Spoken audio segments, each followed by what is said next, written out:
নমস্কার বন্ধুরা, আমি আপনাদের আজকে 2 টাকার একটা কয়েন দেখাতে এনেছি। এটি নেতাজি সুভাষচন্দ্র বোসের একটি কয়েন। 1997 সালে কলকাতা ও নয়ডা মিন্টের। তার আগে আমি বলে রাখি, এই সুভাষচন্দ্র বোসের একটি এক্সট্রিমলি রেয়ার একটি কয়েন হয়, যেটা 1996 সালে ভুলবশত কলকাতা মিন্ট থেকে সুভাষচন্দ্র বোসের 100 বছর উপলক্ষে তারা ছাপিয়েছিল।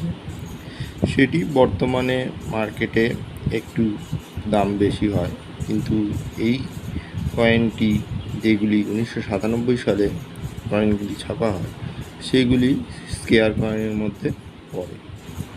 এবার কথা হলো, এই যে দেখুন, এটি নয়ডা মিন্টের কয়েন। এটি কলকাতা মিন্টে 1997 সালের হচ্ছে কয়েন। এবার আসি কথায়।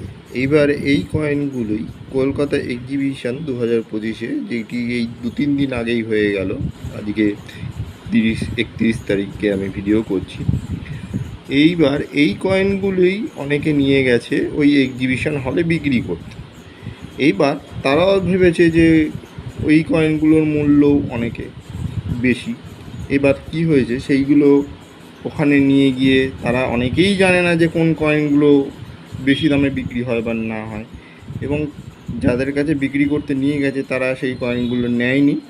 এবার এই 2 টাকার এই কয়েনগুলোই তারা একটা থৌকো হিসাবে 3 টাকা বা 4 টাকা বলেছে। এবার তাতেই কি হয়েছে, ব্যাপারটা হয়ে গেছে, ভেবেছে যে এই কয়েনের ভুল তথ্য বা ইনফরমেশান বিভিন্ন ইউটিউব চ্যানেলে বা ভিডিওতে দেওয়া।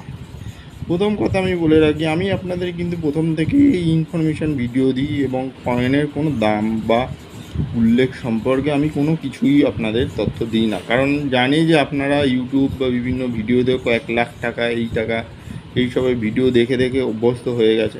খুব কম চ্যানেলই আছে যারা ইউটিউব বা ফেসবুকে খুব ইনফরমেশান এবং সঠিক ইনফরমেশান দেয়। এবার এই 2 টাকার কয়েন এই নিয়ে গিয়ে তারা একবারে থৌকো হিসেবে 3 টাকা বা 4 টাকা নিয়ে গেছে। তাদের কয়েনের যে কন্ডিশনগুলো আছে, আমি দেখেছি তাদের কয়েনগুলো, সেইগুলো একদমই খারাপ অবস্থা, মানে ঘষা মাজা একদমই কোনো কিছুই ভালোই বোঝা যাচ্ছে। এইবার সেই নিয়েই অসুবিধায় পড়ে গেছে।